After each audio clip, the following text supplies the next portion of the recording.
What's happened to our culture? I mean, seriously, what's happened to our culture?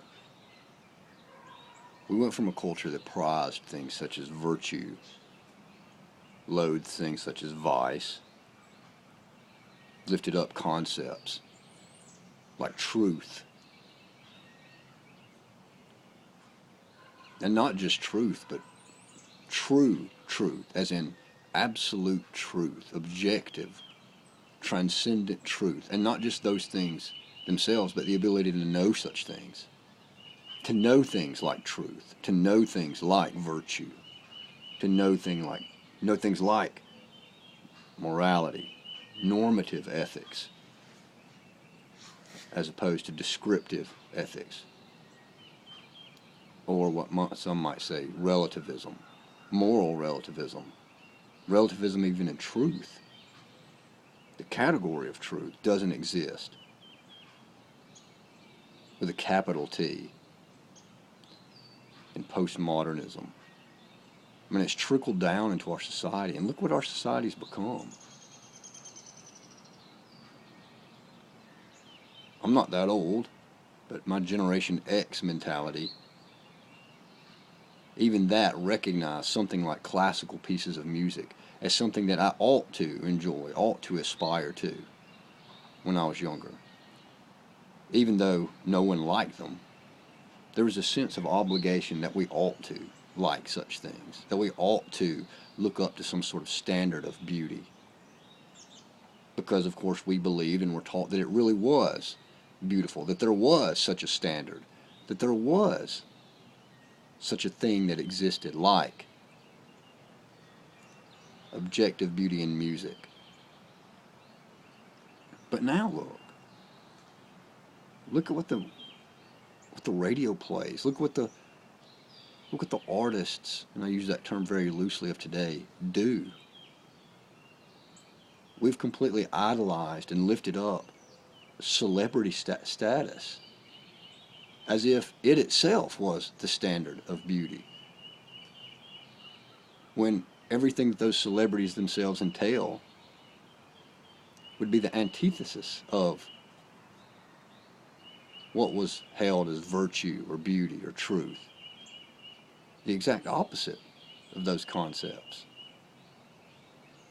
are heralded by today's idols and icons. An iconoclast of today would have to denounce the status quo, the relativistic notions of today's enlightened leadership and intelligentsia, who are often, supposedly, Hollywood elite. And the irony, of course, in all of this is that they'll claim that there is no objective truth and there is no ultimate right or wrong or moral virtue, all the while despising and denouncing you for holding such a view, as if their view was the absolute, was the standard by which all other views should be gauged, yet saying no such thing exists.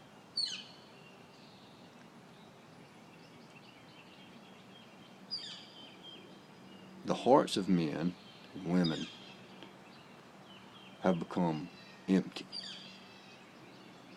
They've become a vacuum. And just like in nature, as Aristotle says, nature abhors a vacuum.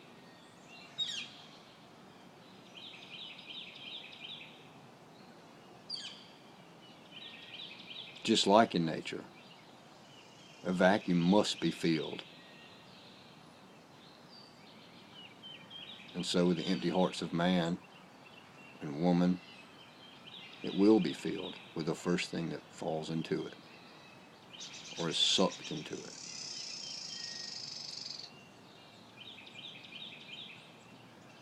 Of course, you could go into philosophical pursuit and philosophical study in something like moderate realism, to put a handle on, to grab to have something tangible to counter such ideas, and that would be a good thing. Or,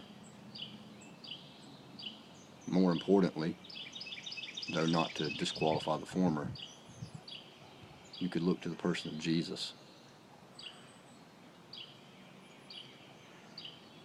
He's the solution.